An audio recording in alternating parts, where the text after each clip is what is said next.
اعوذ باللہ من الشیطان الرجیم بسم اللہ الرحمن الرحیم وَإِنْ خِفْتُمْ شِقَاقَ بَيْنِهِمَا فَبَعَثُوا حَكَمًا مِّنْ أَهْلِهِ وَحَكَمًا مِّنْ أَهْلِهَا إِنْ يُرِيدَا إِصْلَاحًا يُوَفِّقِ اللَّهُ بَيْنَهُمَا إِنَّ اللَّهَ كَانَ عَلِيمًا خَبِيرًا وَاعْبُدُوا اللَّهَ وَلَا تُشْرِكُوا بِهِ شَيْئًا وَبِالْوَالِدَيْنِ إِحْسَانًا وَبِذِي الْقُرْبَى وَالْيَتَامَى والمساكين والجار ذي القربى والجار الجنب والصاحب بالجنب وابن السبيل وما ملكت أيمانكم إن الله لا يحب من كان مختالا فخورا۔ اور اگر تم کو آپس میں نزاع کا اندیشہ ہو تو مرد کے لوگوں میں سے ایک پنج اور عورت کے لوگوں میں سے ایک پنج مقرر کر دو۔ اگر یہ دونوں صلح کرانا چاہیں گے تو اللہ تعالیٰ ان دونوں کے درمیان ہم آہنگی پیدا فرما دیں گے۔ بے شک اللہ تعالیٰ خوب جاننے والے اور باخبر ہے۔ اور اللہ کی عبادت کرو، اللہ کے ساتھ کسی کو شریک نہ ٹھہراؤ۔ ماں باپ، رشتہ داروں، یتیموں، مسکینوں، قرابت دار، ہمسایہ، اجنبی ہمسایہ، پاس بیٹھنے والے، مسافر اور غلام باندیوں کے ساتھ بہتر سلوک کرو۔ بے شک اللہ تعالیٰ اترانے والوں اور شیخی کرنے والوں کو پسند نہیں کرتے۔ ناظرین، اس سے پہلے اللہ تعالیٰ نے میاں بیوی کے درمیان اصلاح و مفاہمت کی جو تدابیر بیان فرمائی تھی، اس آیت کریمہ میں اللہ تعالیٰ فرماتے ہیں کہ اگر ان تدابیر سے کام نہ چلے تو اس کا مطلب یہ ہے کہ میاں بیوی اب اس معاملے کو حل کرنے سے عاجز ہے، لہٰذا اب دونوں خاندان کے بزرگوں کو اس معاملے میں دخل دینا ضروری ہے۔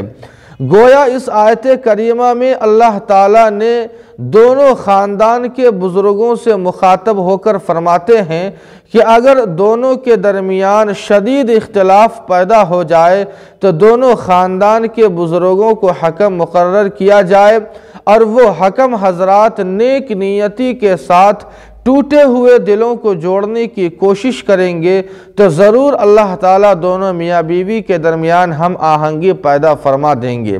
لیکن حکم حضرات از خود دونوں میاں بیوی کے درمیان علیحدگی کا فیصلہ نہیں لے سکتے ہیں، اس کے لیے یا تو شوہر طلاق دے یا پھر شرعی عدالت یعنی دارالقضاء کا رجوع کرے۔ اللہ تعالیٰ نے اگلی آیت کے اندر توحید کے ساتھ ہی والدین کے ساتھ حسن سلوک کا ذکر فرما کر والدین کے حقوق کی اہمیت کی طرف اشارہ فرمایا ہے۔ قرآن پاک نے پڑوسی اور ہمسائے کی دو قسمیں بیان فرمائی ہے، ایک جار ذی القربہ اور دوسرے جار جنب۔ جار ذی القربہ سے وہ پڑوسی مراد ہے جو مکان سے متصل رہتا ہو، اور جار جنب سے وہ پڑوسی مراد ہو جو کچھ فاصلے پر رہتا ہو، یا پھر یہ کہ جار ذی القربہ سے وہ پڑوسی مراد ہو جو رشتہ دار بھی ہو، اور جار جنب سے وہ پڑوسی مراد ہو جو رشتہ دار نہ ہو۔ بہرحال پڑوسی اور ہمسایہ جس قسم کا بھی ہو، جس نوعیت کا بھی ہو، وہ پڑوسی چاہے رشتہ دار ہو یا نہ ہو، دور کا ہو، نزدیک کا ہو، یا یہ کہ اجنبی ہو، پہچان کا ہو یا نہ ہو، مسلم ہو یا غیر مسلم ہو، بہرحال ہر پڑوسی اور ہمسایہ یہ حسن سلوک کا مستحق ہوتا ہے۔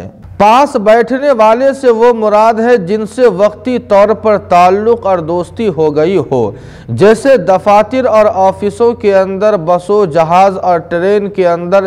اسی طرح کسی جلسے جلوس یا اجتماع کے اندر وقتی طور پر تعلق اور دوستی ہو جاتی ہے۔ قرآن پاک نے ایسے لوگوں کے ساتھ بھی حسن سلوک اور ان کی رعایت کرنے کو لازم اور ضروری قرار دیا ہے۔ مختال اور فخور دونوں کے معنی تکبر کرنے والے کے ہیں۔ انسان جب اپنے آپ کو بڑا سمجھنے لگتا ہے تو پھر دوسروں کے حقوق سے لاپرواہ ہو جاتا ہے، اسی لیے قرآن پاک نے اس کا خاص طور پر تذکرہ فرمایا ہے۔ اللہ پاک ہم سبوں کو عمل کی توفیق عطا فرمائے۔ وما علینا الا البلاغ۔